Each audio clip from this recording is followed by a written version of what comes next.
Americans turn to NBC News than any other news organization.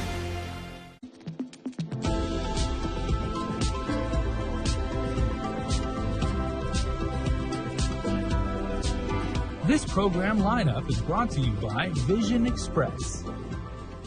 NBC's Wednesday primetime lineup comes into focus with Vision Express. Fast, fashionable, focused.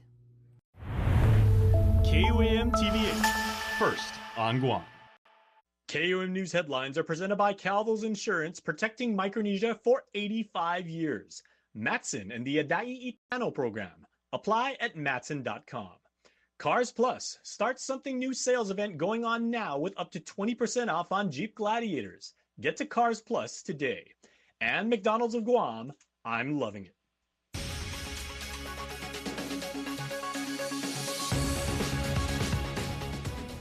Ahead on KUAM News Primetime.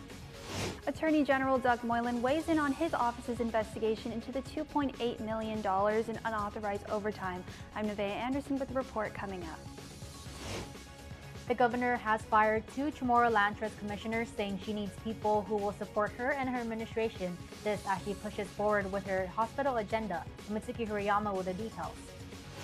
And what is the state of housing on Guam? Officials coming together for a housing summit hoping to address the problem many currently face in securing a home.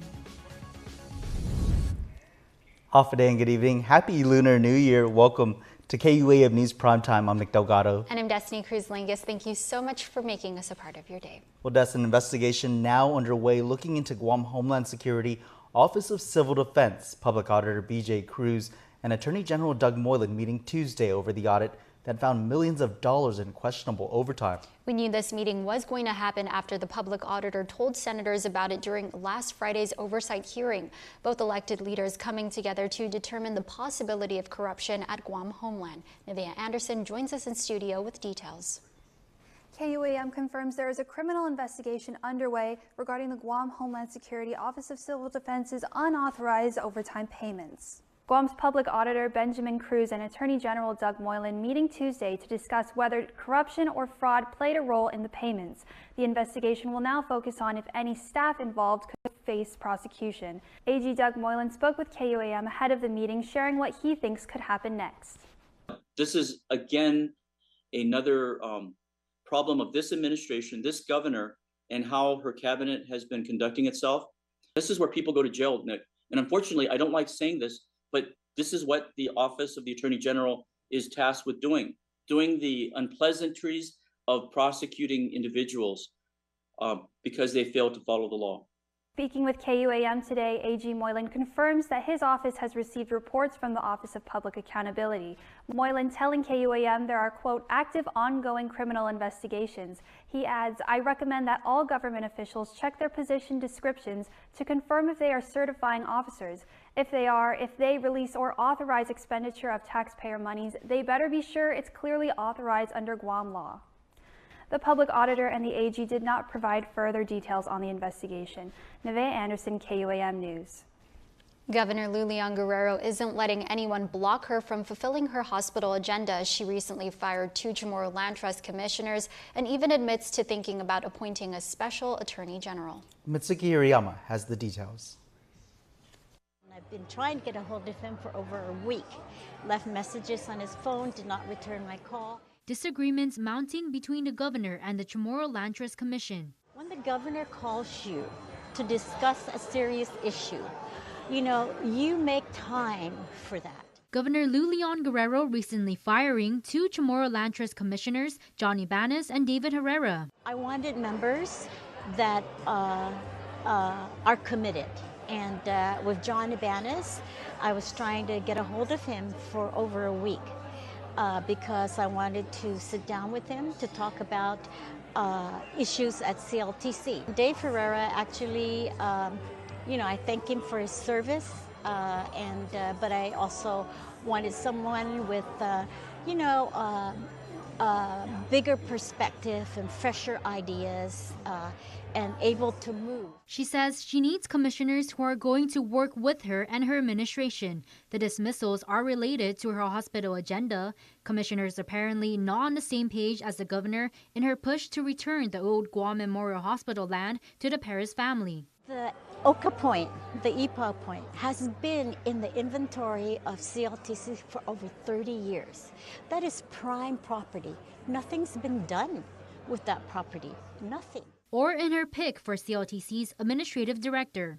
And the other one was the acting director, Roy Gamboa, and I wanted to discuss with him what those issues were all about. The governor recognizes that with only 2 commissioners left, the CLTC is unable to make a quorum. So, I'm thinking maybe a month, 2 months of no quorum, but we'll certainly put people in there that are very energetic, innovative, and ready to work. She already has 2 new appointees she will be recommending to the legislature for approval. The governor is not letting anyone get in the way of blocking her path, not even the Attorney General. Mr. AG, the hospital is needed.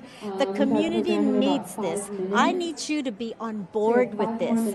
We are not doing anything illegal with ARP monies. She's asking the AG to reconsider his statement refusing to sign infrastructure contracts for the Manila hospital. She adds appointing a special attorney general if the AG cannot perform isn't off the table. I think that's a very irresponsible, blatant comment made, and it's not really meeting his responsibility as an attorney general, as my chief legal officer. Mitsuki Hirayama, KUAM News. Guam has a growing demand for housing, but the reality is it's limited. The Guam Housing and Urban Renewal Authority sharing the state of housing during a summit held at the Hyatt Regency in Tumon today. Federal and local officials gathering for this day-long event in hopes to develop solutions to fix the island's housing crisis. There is no way of sugarcoating the reality for Guam's housing crisis. Guam Housing and Urban Renewal Authority Executive Director Elizabeth Napoli telling a room of people at today's housing summit this. For years, we all know the demand for housing and the economic and social stability it can provide far exceeds the supply. We just don't have enough. Officials noting low supply and high demand along soaring construction costs remain key factors that have impacted housing affordability and availability on Guam. Governor Lou Leon Guerrero sharing this message with officials from U.S. Housing and Urban Development in attendance. I do have to say, you need to be faster. Because here in Guam, we really want to make sure that we are it's urgent, and housing is a very urgent priority for us. GURO Deputy Director Fernando Esteves presenting the state of housing, admitting the gap in supply and affordability has grown. The summit focused on ways to fix that with the anticipated increase in population from the military buildup and the rising number of homeless population recorded since the end of the COVID-19 pandemic. What's concerning is we're still seeing an upward trend, compounding upward trend in homelessness year over. So 23 to 24, we still saw 16%, which is still a significant number. So we're going backwards. We're trying to avoid this, and this, then this, and this. The plan? GURO will continue affordable housing and self-sufficiency programs and focus on housing policies, partnerships, and funding opportunities to increase attainable housing. HUD Field Office Director Joycelyn Doan traveled to Guam from Hawaii to attend the Housing Summit. She says in fiscal year 2024, Guam got $71 million for rental assistance, housing operations, and formula grants, adding more federal assistance will arrive next week. HUD's CDBG disaster relief staff is planning to be on island to provide some initial technical assistance to Guam regarding the over $500 million or $500 million in disaster relief award that HUD recently made in response to the impacts from Typhoon Mawar. While the summit also touched on single and multi-family programs, Governor Lou Leon Guerrero didn't shy away from bringing up the benefits for her proposed medical complex in Manilao. For the residents of Manilao, I want you to know that we hear you. We know you struggle with issues like low water pressures for years. These are the types of challenges we are working to address, not just for today, but for the long term. And having the hospital there in Manila will bring great improvement to the residents there. The speed of President Trump's rush to remake the federal government may have left some in its wake today and ultimately caused a federal judge to step in, temporarily halting an abrupt Trump administration order to pause spending federal grants and loans. The order, outlined in an early morning memo, left many organizations that depend on federal funds, from nonprofits to state programs, confused and scrambling for clarity. The White House stressing the spending pause would not apply to funds that are directly paid to individuals. Government leaders here in the Marianas are keeping a close watch of the situation. An abrupt halt on federal grants and loans by the Trump administration has created widespread confusion across the government, Congress, state programs, and nonprofit organizations that rely on that funding. First of all, when I first heard about it, Nick, I was like so scared, right? Because I'm thinking Medicaid, I'm thinking SNAP, I'm thinking public housing, I'm thinking all of that. The Office of Management and Budget sent a vaguely worded two-page memo to all federal agencies directing them to temporarily pause all activities related to obligation or disbursements of all federal financial assistance that could conflict with President Donald Trump's agenda. Guam Governor Lulian Guerrero calling her cabinet in for a meeting Wednesday. And we're going to go and talk about what we need to do and what is affected by this memo in their agencies. CNMI Governor Arnold Palacios also carefully reviewing the memo, stating, "We are assessing the directive to determine its impacts on current and anticipated federal grant funding," adding, "We will ensure that the public is kept informed as we work closely with our federal partners to seek clarification and collaborate to safeguard the CNMI's interests." But in a blow to the Trump administration, a federal judge temporarily blocked the president's attempt at another government shakeup, the White House saying individual federal assistance would not be paused or reviewed under its plan, adding Social Security benefits, Medicare benefits, food stamps, welfare benefits, assistance that is going directly to individuals will not be impacted by this pause. White House Press Secretary Carolyn Leavitt. It means no more funding for illegal DEI programs. It means no more funding for transgenderism and wokeness across our federal bureaucracy and agencies. President Trump is looking out for you by issuing this pause because he is being good steward of your taxpayer dollars. Guam Delegate James Moylan also stating the VA has determined that all 44 of its financial assistance programs will continue uninterrupted and that all VA programs and operations will continue uninterrupted. While the court's stay provides a temporary pause on the president's actions, Guam's governor continues to monitor the situation closely and remains in contact with federal agencies. The Trump administration has a lot of executive orders that he's getting right to since day one. It's so Any hard. concerns I can't keep track of all of them, you know. I was just talking to Admiral Hoffman because of the whole thing about freeze, right, for the federal government in hiring, and he told me that DOD is exempted from that. So they're still hiring for DOD, and they're still hiring for fire, police, those people for DOD. So we're tracking this very closely. TikTok is back online, and some major tech executives may now be in the running to buy the app before it faces a potential ban in the U.S. Savannah Sellers has more. The list of potential TikTok buyers continues to grow, with President Trump saying, "There's a bidding war, that's a good thing." The latest, tech giant Microsoft. Is Microsoft in discussion for acquiring TikTok? I would say yes. You spoke a lot of interest in TikTok. Microsoft had no comment, but CEO Satya Nadella emerged as a top contender to buy TikTok in 2020 when Mr. Trump initially wanted to ban the app. Other suitors could include tech titan Elon Musk and Oracle founder Larry Ellison. Are you open to Elon buying TikTok? I would be if he wanted to buy it. I'd like Larry to buy it too.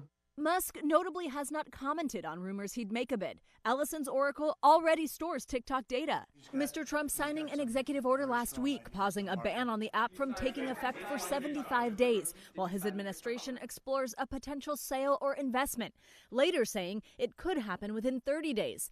TikTok's parent company's Chinese ownership sparking national security concerns that China could steal user data or manipulate content. TikTok says that's not true.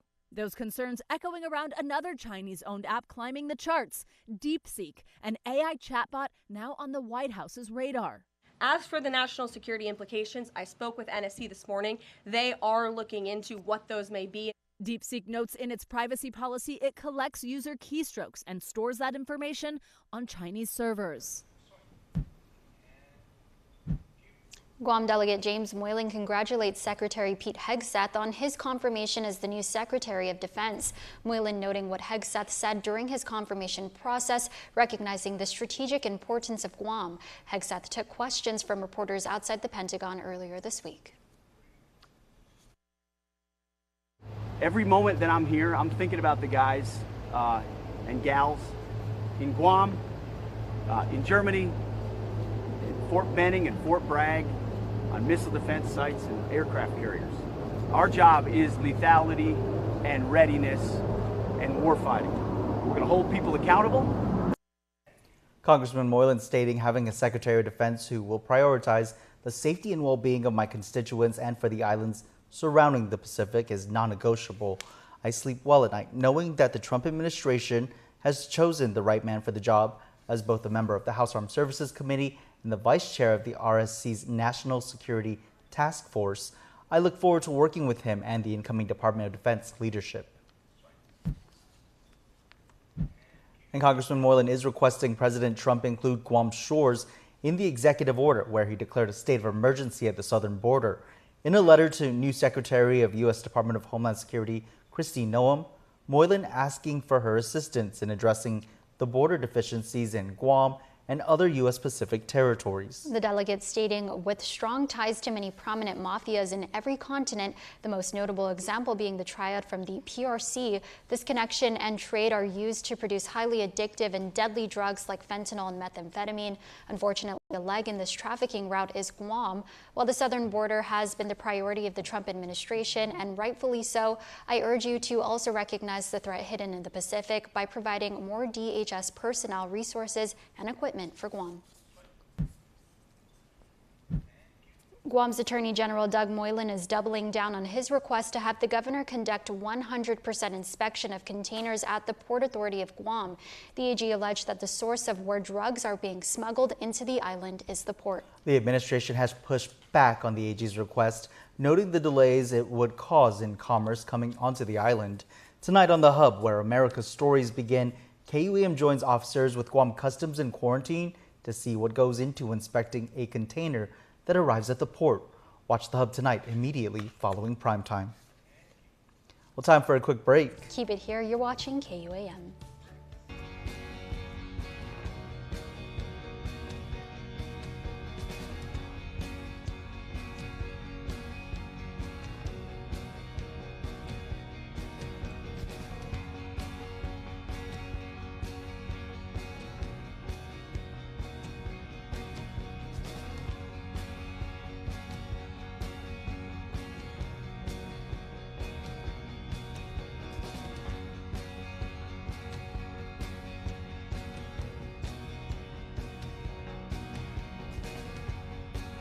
Are you tired of standing in long lines waiting to ship out or send out packages?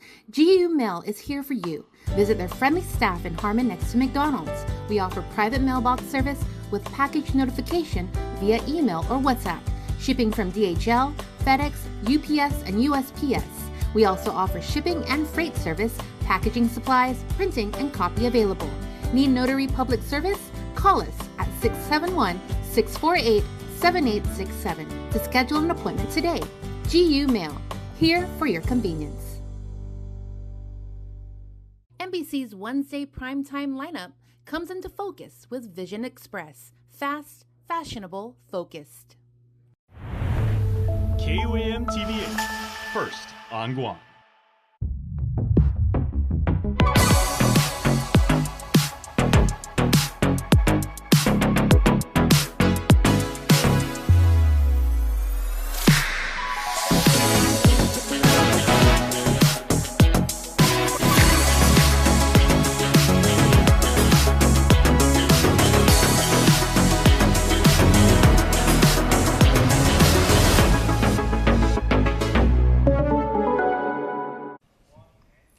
Guam Visitors Bureau Board of Directors were supposed to vote on new leadership today after a months-long search, but the meeting was canceled by Chairman George Chu and rescheduled to February 27th.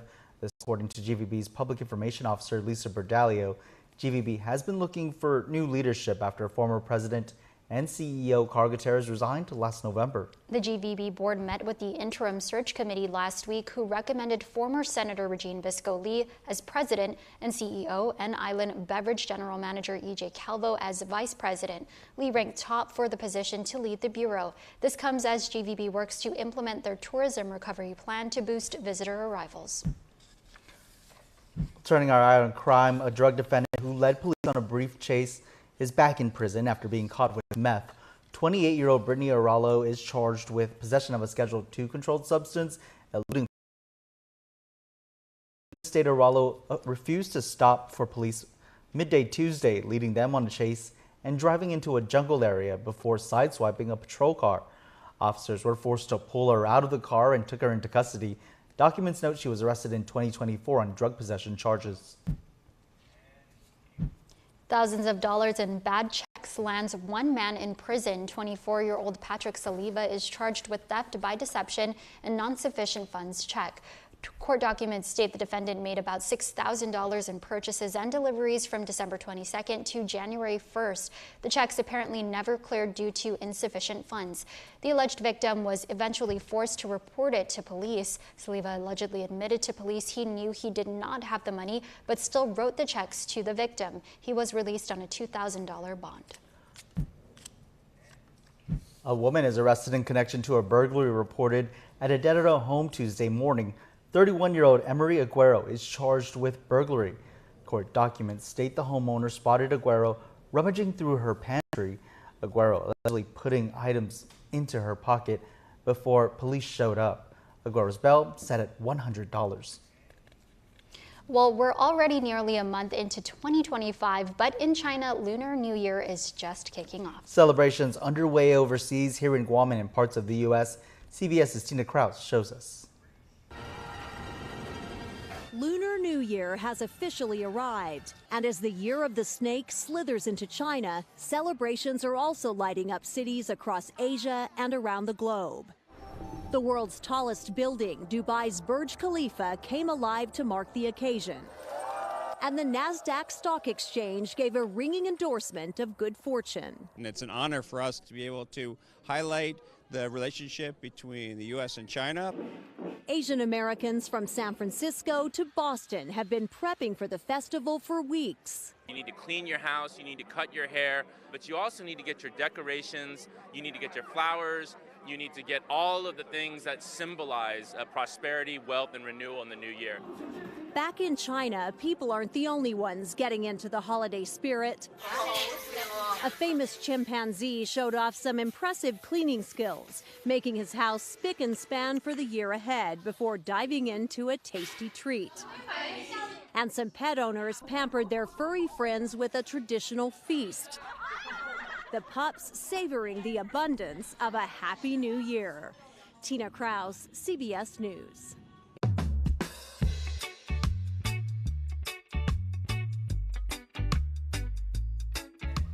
Now for your world at home.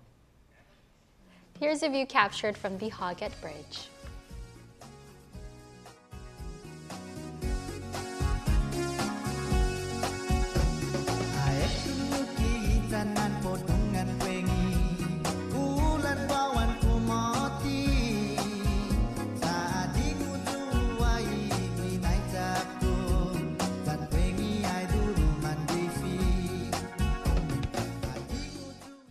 New year, new me. A year of possibilities starts now, and it all begins at Kmart. From health to home, we got everything you need to start fresh and thrive in the new year. Kickstart healthy habits with pantry essentials and nutritious options for your family. Keep your home sparkling with cleaning solutions designed to make life easier and fresher. Looking to crush your fitness goals? Find workout gear and activewear to get you moving. Need to revamp your style? Check out our newest apparel for the whole family. And for the heart of your home, discover appliances and home goods to make your life easier and more comfortable. See families, moms on the go, and everyone in between. Kmart is here for you. A fresh start is just one shopping trip away. Kmart. New year, new me, a year of possibilities. Find it all at Kmart. Introducing GTA Air Fiber. Air Fiber uses next-gen wireless technology to bring an ultra-fast and super reliable internet connection to your home through the air. No wires required. With speeds of up to 500 megabits per second that cable and satellite can't match. Now, the whole family can stream, game, download, and surf the web like never before. Elevate your connection with GTA Air Fiber. Call us or visit gta.net today.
break, keep the smile on your face.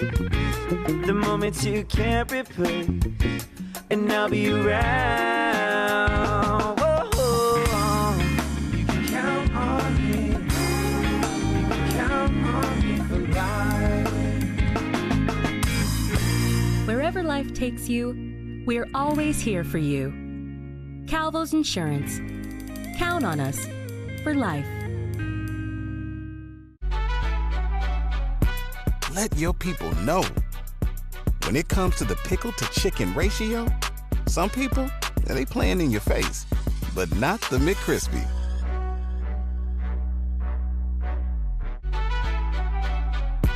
Let your people know. When it comes to the pickle to chicken ratio, some people, they playing in your face, but not the McCrispy.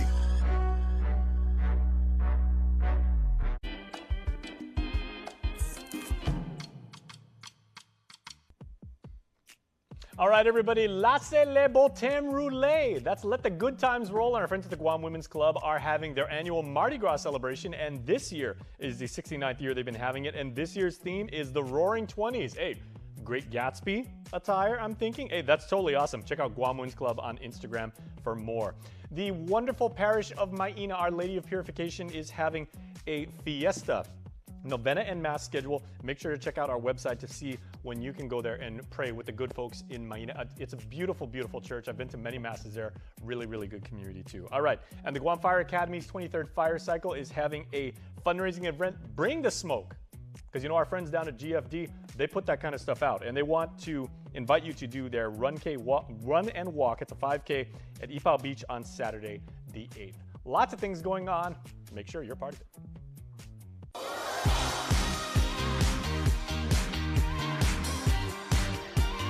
Now for your Cold Stone Creamery Birthday Club shoutouts, which you can submit on KUAM.com. John Edward Leon Guerrero, here's looking at you, sir. Hope your birthday is filled with laughter, love, and more awesome memories. Your familia sends you this shout out, and they say, happy birthday to John.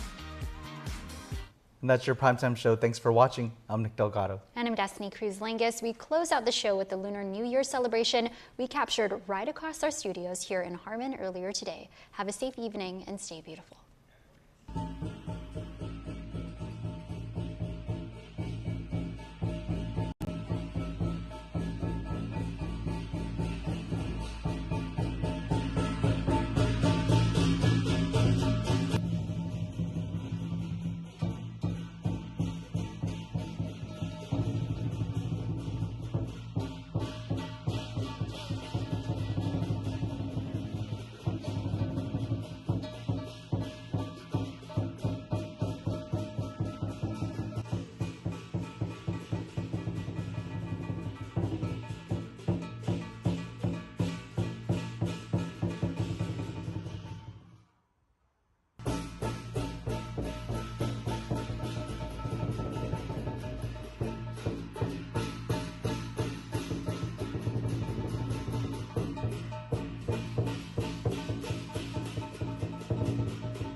Inspecting everything that comes in and out of our borders.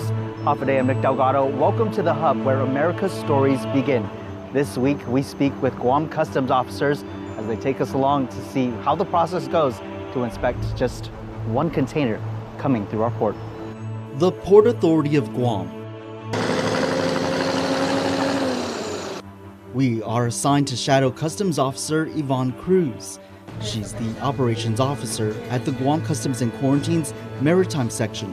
Where are we now, and how does this all go into the inspection process? Okay, so the first step, right, Nick, is the shipping agent, required by law, they have to provide us electronic manifest. And this is 48 hours after they have left their place of origin. These officers are given a heads up of what to expect days or even weeks before the cargo reaches Guam shores. It's what's called advanced manifest screening. Later in the show, we meet the officer involved in x-raying the containers. After the x-ray have screened the manifests, they select, they have a selection process where they select a container or consignee that they have of interest, and after that point, they'll scan the selected container. Yeah. And if there's any issues where we need to further examine the containers, they will provide us a list of all the x-ray holes. Okay, so you're already designating what containers to mark and look into. Correct. Upon arrival. You said 48 hours after it departs, in this case from Hawaii, right? Right. Not including Saipans, Okay. CNMI, and all our brothers and sisters on the outer islands, yes. So let's talk like with Hawaii. You get that 48 hours after it departs. How much longer are we expecting the arrival? Does that typically It takes about 2 weeks Okay. from Hawaii approximately to get here to Guam. So we definitely have a good heads up. a good heads up on what's coming to Guam and if it's prohibited or if it's regulated, right? It's just so that we protect the goods that are coming into our island. Here, officers meet with customers, the person receiving the container. Cruz says their billing will alert the officer if their container has been flagged for inspection. So we get approximately like 2,600 containers a month, Wow. both domestic and foreign. So that comes through our window. And from there, when they scan, when they're screening the documents, they'll verify if it's been placed on an X-ray hold. And if so, then we'll place it on hold for a customs inspection. Okay. After the officer places it on hold for a customs inspection, the consignee or the expediter will then take the documents, and once the trucker is ready to pull out the container, the trucker will then call our office so that we can use our boat seal and our tag, our warning tag. At which time we'll meet the trucker out in what we call the hot spot, which is inside the port. And then we'll go ahead and place our boat seal and our warning tag. And from there, the container will leave to the location. That seal is what ensures the container isn't tampered with from the time it leaves the port to the moment customs officers arrive to the customer's location, where the items will be offloaded. We allow the satellite inspections because if the container is held in here, right, inspected in the port, there's fees that are associated, meaning people to the van inside the port, which we use the port employees, and then so it just alleviates the cost on the importer. So the container will leave the port, it'll arrive at its location, then they'll give us a call here at the office when they're ready for inspection. Okay, so inspections aren't done, not always done here, right? They're sometimes done out in the field. Yes, just a case by case, just depending on the risk and threat assessment by our office. Okay. Okay, so if everything's good to go and they're able to leave, we'll allow that by placing the satellite hold stamp, so that way we can conduct the inspection at their site. Up next on The Hub, where America's stories begin, we travel north from the port to a business in Tamuning. It's there we get to work inspecting a container flagged by customs.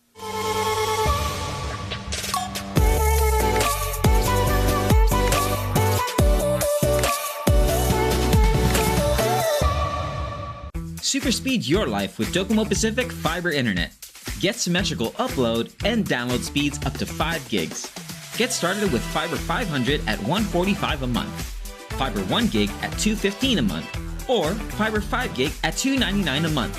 Plus, get 2 SuperPod 6Es with any plan, and a free EcoFlow River 3 and bonus welcome kit with 1 gig and 5 gig plans. Experience tomorrow's islands today with Docomo Pacific Fiber Internet. NBC's Wednesday primetime lineup comes into focus with Vision Express. Fast, fashionable, focused. KUAM TV8, first on Guam. Guam's auto appearance specialist, Elegant Reflections, has been providing the automotive industry with professional detailing and car care products at its highest quality, from complete detailing, full interior detailing, exterior detailing, headlamp restoration, hand washing, seat and carpet shampoo, engine degreasing, undercarriage cleaning, paint sealant, fabric protection, paint oxidation removal, and so much more. Visit us at our new location. Call 646-5555 for an appointment. Elegant Reflections, Guam's auto appearance specialist, over 20 years of experience.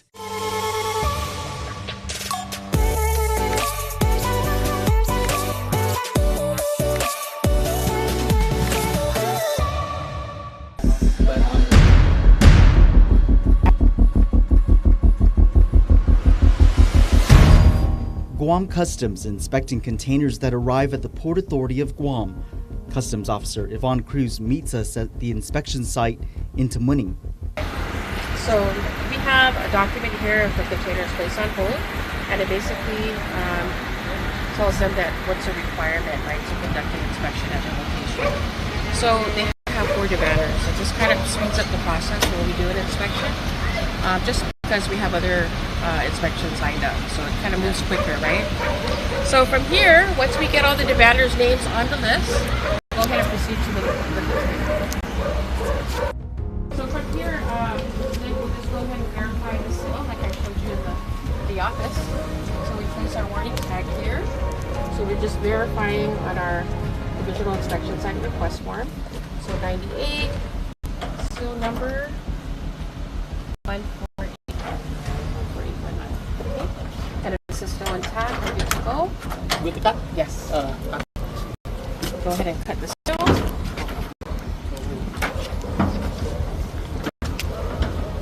Breaking the seal looks tough. Customs retains the warning tag and the bolts are cut open. This is going to require their resources, which is their forklift, and they'll go ahead and offload it. Which time we'll just go ahead and have them offloaded into the warehouse. So we just monitor that? We're monitoring that. Every bit inside this container is then removed. We'll just go ahead and stage it in there for K9. Okay. So the actual inspections, they don't always occur inside the container. That's all of this case. We usually have to have it to van and stage it in an area where it's conducive to our inspection, meaning the level surface, safety for the officers, and then we'll conduct the inspection. So in this case, it would be in the warehouse because they have. This is not a conducive space to our inspection. Yeah. Time, right? So we call it a flat area. Inside is numerous items to include water and sodas, and one item that later will require testing on location. But what alerted customs officers to this specific container? This container was selected for X-ray, but aside from their selection, we as officers on our team, we kind of look for other things depending where it came from. So, such as wood packing material, if they have the necessary documents right or requirements, right? So what we're looking for is the wood packing material. If it has any borings, or if there's any mess in the container, that's another thing we look for. Even if it's selected for X-ray. So there's many other local and federal regulations that we look for, and officers are trained to identify and detect when we do our inspection. The staff continue to offload the container. Officer Cruz keeps watch.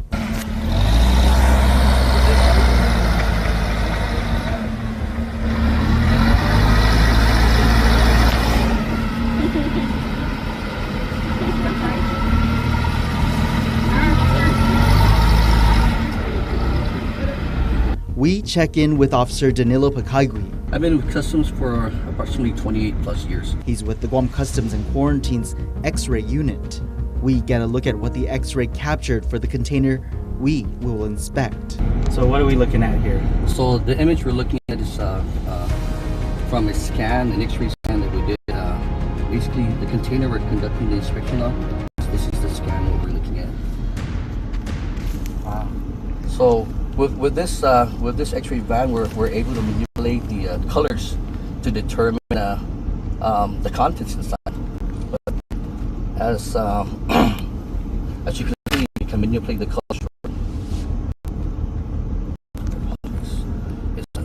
So this is the actual container? Yes, okay. That we're actually searching right now, conducting a search. So basically, how we identify the items through the X-ray is by receiving a voice that comes along the inspection. From there, we kind of dissect what we want to see and look for inconsistencies. Such as? Well, in a nutshell, for basically, if the container is the invoice is saying grocery items, maybe grocery items as cans and stuff like that, and it's not in the invoice, so and you see something there like forklift, so it's inconsistency of the invoice. So therefore, that will help for further inspection. Anything else? So how does the X-ray help you guys do your job to make sure that there isn't any contraband or something invasive that might have hopped on board? So like I said, with the invoice will definitely help us dissect this container, and then if we need to isolate, for instance, if this item is in question that's not on the invoice, then that will need to further inspection. And just based off this scan, how does it look? So this scan where there's some like consistency, right? For instance, like here, everything is the same, right, on the paint. And then we see two different kinds here. So maybe that's the one we want to look at, right? If there's contraband, there is, then of course we seize it at the border.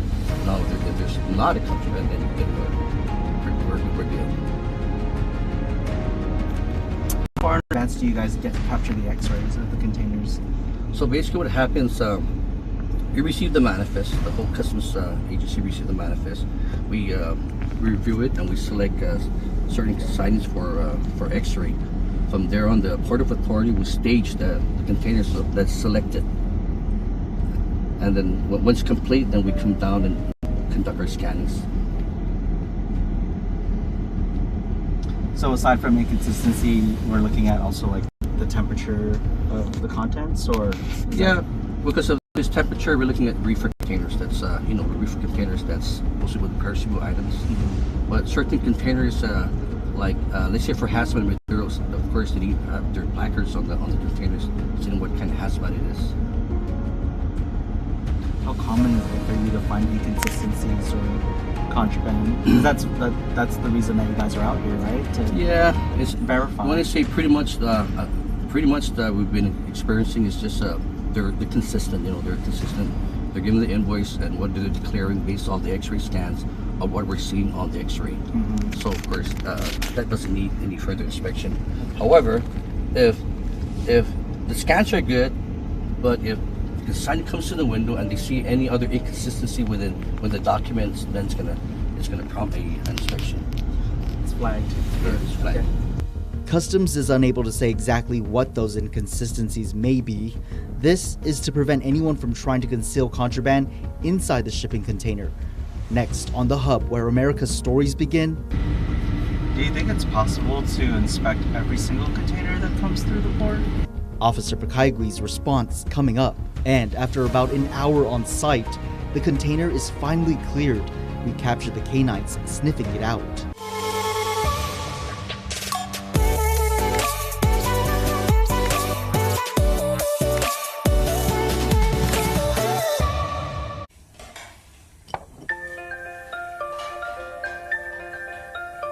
Honey, do you want some milk? Do you ever wonder how your favorite products make their way into your local stores? Most arrive on state-of-the-art Matson vessels that transport containers of food, household items, equipment, and supplies into the islands every week. Because we know that you depend on us, we work closely with our partners to ensure that our shipments arrive on time, all the time, so you can find your favorite products when you need them. We transport the region's most precious cargo that supports successful businesses and promotes a better quality of life for our families. Matson is proud to have been the hometown shipping carrier for Guam, the CNMI, and Micronesia for the past 25 years, and you can count on us to be here for generations to come.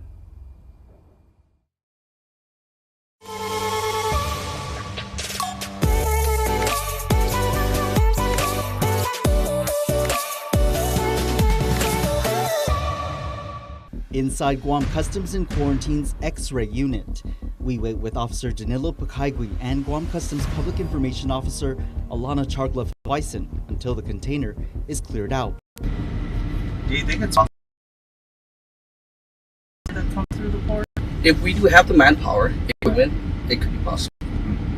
24-hour shift, we have all the tools in place, as in X-rays, we have canines, we have other equipment that assists us with the inspection. It's possible. Just based off of what we know, sir, I think we were discussing, and the inspection of a single container can take anywhere from 1 to 2 hours to an entire workday, and that's one container out of the 2,600 on average. Yeah, officers daily. process. Sometimes you guys do multiple a day. So as you can see, the seal fits here. Sometimes will take maybe 2-3 hours. It depends if they have a commodity in question that needs to find if it's entryable or not. It's referred to the proper agency for further investigation. And we want to emphasize too that 100% of containers that come through the port, the imported containers, are screened. Yes. You heard that right. 100% each and every shipping container that arrives at the port is screened. As for the ones that are physically inspected, that's the 7 to 8%.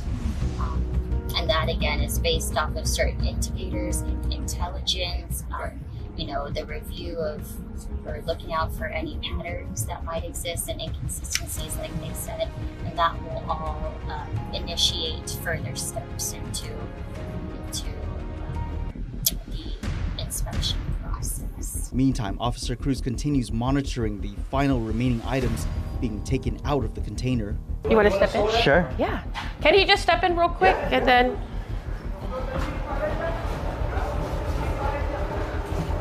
So we're about 2/3 through the container offloading. Right. How's everything looking? It's looking good, although the commodity that we're interested in is at the back of the container, so we're just waiting for that. Okay. I saw the x-rays. Pretty interesting to see it all stacked up the way it is. Mm-hmm. And then we were talking about like looking at some of the inconsistencies, Right. and I had asked him what that means. But I also asked the question, there's a lot of talk right now in the public eye with political officials about 100% inspections of containers. In your more than 2 decades of working for the agency, is that possible? Well, Nick, anything is possible, but at this point in time, right, the resources is an issue, right? No surprise, more manpower and equipment is needed. If we were provided the resources, manpower, I see that likely, but as you can see how long it would take for a container inspection, given the amount of containers that we see per month, we really don't have the resources right now to do 100%. But screening? Yes, is definitely 100%. And the officers really do their best. Like I said, they're really trained to identify certain things, right, when we're looking at the manifests. So we're doing our best. 100%, like I said, we need more resources. Yeah. I'm talking about more x-ray vans, more personnel. That's what you're saying, yeah. Yeah, so, yes. Equipment. More vehicles to get out here. Right. The officers here were getting some assistance from the staff of the company receiving the items. And you guys really, having to see a lot of these companies over and over, you really build that relationship with them. Yes, that's correct. We build a rapport with these regular customers and expediters as well that come to our office daily. Do you think that helps and they become those added eyes for what you're out here Yes. A lot of times they kind of help us too, just knowing what they know when they're clearing the documents. They kind of help us identify as well. Okay. Yeah, so they're very important as well during this process. Yeah. Yes. Next, on the hub where America's stories begin, the items removed are ready for inspection. We ask the question, what are they specifically looking for?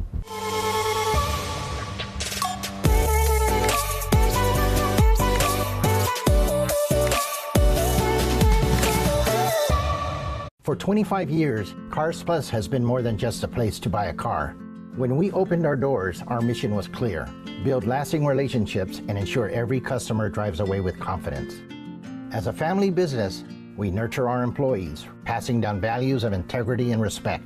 We believe that strong values create strong relationships, ensuring that every customer who walks through our doors is treated like family. For 25 years, we've been driven by you and will continue to be for generations to come.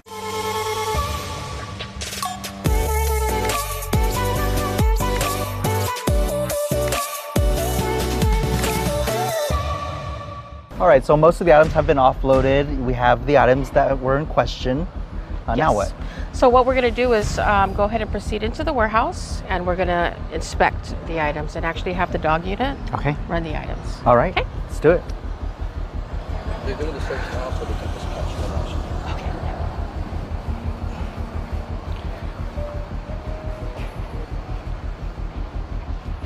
And the canines that you guys have, they're trained to look for? They are trained to look for narcotics. Yeah, that's what we have as our narc dogs here. Okay. Our inspection with Guam Customs and Quarantine is now passed over to the canine handlers. We monitor their search. So the canines alert the officers to to something suspicious, what's the next process? Then we're going to have to physically inspect it and find basically what he's alerting to. With the help, of course, the handlers, because they're more trained, right? They can pretty much assist us. We're going to go and look and see what they're alerting to. We'll do a physical inspection. How common is it that you guys find narcotics within shipments? I think the last one was just drug paraphernalia, but it's been a while. Like again, you know, it's just the resources that we have. So the last one was at least... I want to say sometime last year we found some drug paraphernalia. So it's uncommon. That's good. But at least you're catching it. Yes. Customs Officer Yvonne Cruz says these trained animals are a tool that helped officers to get the job done efficiently. Their involvement is crucial. Because if I was to open each and every box, that's going to take time. K9 is our tool. Yeah. These guys are the ones that are going to kind of zoom in and focus in on what we need to look at. Cruz says Guam Customs inspects on average 2,600 containers a month. This is the process for just one that recently arrived on island. So the K9s, you do 2 rounds of inspections? It's just depending how many K9s are available. Yeah. And the reason for why we use so many K9s, more than one, is because of the work rest period, right? Yeah. And then also for training opportunities. An opportunity each time to keep them sharp. So they're looking for narcotics specifically. We're looking for heroin, meth, yes, cannabis. Cannabis imprinted on within fentanyl. Okay, fentanyl. Yes. That's new. Ecstasy, MDMA. All of that. Yes, that's correct. Okay. Why is that important that you guys stop that from coming onto our island? To protect the people and the island of Guam. Yeah. I mean, you've seen just living here all your life, right? The impacts that that's caused to the community. The increase in crime from drug use, and then, you know, the safety of our community too. So that's why it's important for us to seize these items at the border before it gets on the streets. What would you say to the community to give them that reassurance that you guys are doing everything you can to keep these drugs off our streets? I would tell the community that our team, as well as the airport, we give our 100%. Just given the resources that we have, rest assured, we are doing our best to protect the island of Guam. After the K9s wrap up, the officers move in to further inspect. Brother, is that correct? We're still going to do the inspection with or without an alert? Yep. Okay, so this is called a TrueNarc, and this is a tool that basically we use to identify unknown chemicals. That's why these were flagged, these specific chemicals. That's correct. This device will test the chemical. Right now, as for now, the dogs did an alert, but they did? They did not alert to anything. But even if there's no alerts, we're going to go ahead and physically inspect it. Okay. Okay. This one. We're gonna pop it and then maybe you want to get a little something. So of course, when we're dealing with any unknown substances, we don't want to smell it, touch it. Just knowing that fentanyl is on our island, so we basically use this tool. So this is kind of protects our officers. And what is this we're about to test? So we don't know this chemical. Do we know what this chemical is?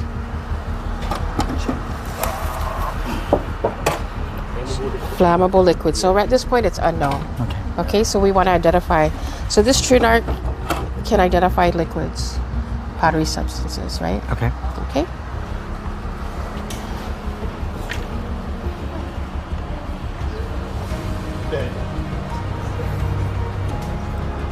So it's direct.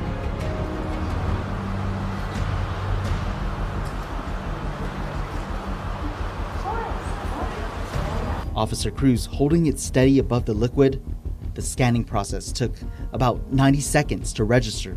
So after the scan, so it's showing inconclusive. So right now I can't really identify what the liquids are. Is that an issue? Inconclusive is basically saying that, you know, it's not a drug. Which is what a we're good thing. looking for. Yeah. Yes. Okay. Yes. Yes, so we are good. So this entire inspection, it took us about, I want to say, from traveling from the port to get here, just over 2 hours. That's normal. Yes, that's correct. That's a lot of time. Yes, that's a lot of time it takes for one container. But all clear. All clear. Good Are job. we good? Thank you. Okay. It took more than 2 hours just to inspect this shipping container. Thankfully, all the items that we looked at, all clear. But authorities do confirm they do sometimes come across some contraband, some drugs that actually make it across our borders. That's why they're here. That's their job. But they also admit, and leaders, listen up. They need more staff. They need more help. So the next step is up to you. Thank you so much for watching The Hub, where America's stories begin. I'm Nick Delgado. Stay safe, and we'll see you soon.